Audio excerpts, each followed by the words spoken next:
Shri Swami Samarth. Welcome to my channel. तर 18 डिसेंबरला शेवटचा मार्गशीर्ष गुरुवार आहे. तर शेवटच्या मार्गशीर्ष गुरुवारी आपण उद्यापन करावे का? एखाद्या मासिक पाळीमध्ये जर गुरुवार तुमचा गेलेला असेल तर त्याचं उद्यापन कधी करावं? तर आजच्या व्हिडिओमध्ये आपण बघणार आहोत. तर व्हिडिओ स्किप न करता संपूर्ण बघा. तर या मार्गशीर्ष महिन्यामध्ये 4 गुरुवार आलेले होते ह्यावर्षी. तर आता 18 डिसेंबरला जो आहे तर तो 4था गुरुवार आहे. तर बऱ्याच जणींचे जे आहे तर मासिक पाळीमध्ये एखादा पहिला गेलेला असेल गुरुवार किंवा दुसरा गेलेला असेल तर आपण उद्यापन करू शकतो का? तर हो, आपण 4थ्या गुरुवारी जे आहेत म्हणजेच 18 डिसेंबरला आपण त्याचं उद्यापन करू शकतो. किंवा मग काही जणींना काही कारणास्तव पूजा मांडताच जर नाही आली किंवा सुतक असेल, विटाळ असेल तर तुम्ही 4थ्या गुरुवारी सुद्धा त्याचं उद्यापन करू शकता तरीसुद्धा. आणि जर तुमचा 4थ्या गुरुवारी जर प्रॉब्लेम येणार असेल तर तुम्ही पौष महिन्यातला जो गुरुवार आहे 25 तारखेला तर त्या गुरुवारी सुद्धा तुम्ही उद्यापन करू शकता. तर उद्यापन कसे करावे? तर आपण गुरुवारी जे आहे तर सकाळी आपण पूजा मांडणी वगैरे करून घ्यायची आहे आणि संध्याकाळी म्हणजेच प्रदोष काळामध्ये किंवा मग तुम्ही 7-8 वाजेच्या नंतर सुद्धा तुम्ही सुवासिनी बोलवून 5 जणी बोलवा किंवा मग 1-3 तुम्हाला जेवढ्या मिळतील तेवढ्या तुम्ही सुवासिनी बोलवायच्या आहे किंवा मग तुम्हाला जर नाही मिळाल्या तर तुम्ही मुलीसुद्धा बोलवू शकता.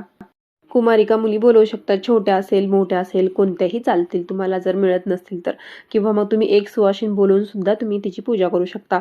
तर तुम्हाला त्या दिवशी काय करायचं आहे तर जो महालक्ष्मीचा आपली पोथी मिळते ते तुम्हाला एक प्रत आणायची आहे. म्हणजेच 5 जणींना 5 आणायचे आहे. तुम्हाला जेवढ्या स्त्रिया मिळतील तेवढं तुम्हाला आणायचे आहे. तर तुम्ही एक केळी आणि एक जी पोथीची आपली प्रत आहे ती तुम्हाला द्यायची आहे. तर सुवासिनींना किंवा मुलींना तुम्हाला हळदी कुंकू द्यायचं आहे. त्यांची ओटी भरायची आहे तांदुळाने आणि तुम्हाला जी प्रतिमा आहे म्हणजे जे पुस्तक आहे महालक्ष्मी व्रत कथेचं ते पुस्तक आणि एक केळी तुम्हाला द्यायची आहे. किंवा मग तुम्ही 5 जणींना जेवण सुद्धा देऊ शकता संध्याकाळी. आणि तुम्हाला खीर करायची आहे तर खीर तुम्हाला कोणतीही चालेल पण तुम्हाला त्या दिवशी खीर करायची आहे. आणि खीर जी आहे तर तुम्ही तांदूळाची करू शकता किंवा रव्याची किंवा मखाण्याची खीर तुम्ही करू शकता. आणि असं 5 मुलींना किंवा 5 स्त्रियांना तुम्ही जेवण सुद्धा देऊ शकता.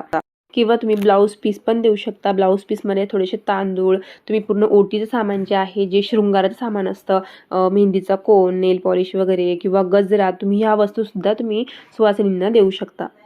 कारण त्या दिवशी आपल्या घरामध्ये साक्षात महालक्ष्मीचं आगमन झालेलं असतं. तुम्ही लहान मुली बोलवा किंवा मोठ्या बोलवा किंवा सुवासिनी बोलवा पण नक्की बोलवा. तुमच्या घरामध्ये 1 असतील, 2 असतील, तुम्हाला जेवढ्या मिळतील तेवढ्या तुम्ही बोलवायच्या आहे. आणि काही जणींनी पूजा एकाही गुरुवारी समजा मांडली नसेल किंवा काही कारणास्तव कुठे गावाला गेले असतील किंवा मग त्यांची खूप इच्छा असेल उद्यापन करायची पण काही कारणास्तव झाले नसेल तर तुम्ही 4थ्या गुरुवारी किंवा मग तुम्ही पौष महिन्यातल्या 5व्या गुरुवारी सुद्धा तुम्ही उद्यापन करू शकता. एखाद्याला इच्छा असेल की नाही मला उपवास जरी नाही केला तरी तुम्ही पूजा मांडणी सुद्धा तुम्ही करू शकता.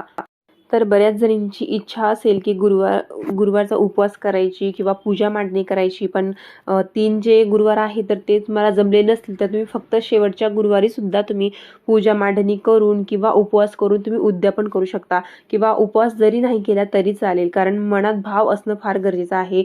तर तुमची इच्छा जर असेल मनापासून तर तुम्ही गुरुवारचा उपवास जो आहे शेवटचा तो सुद्धा तुम्ही करू शकता.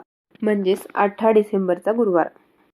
जर तुम्हाला शेजारी पाजारी कुठे बोलवलेलं असेल हळदी कुंकूवाला तर तुम्ही त्यांच्या घरी सुद्धा जाऊन हळदी कुंकू घेऊन यायचं आहे.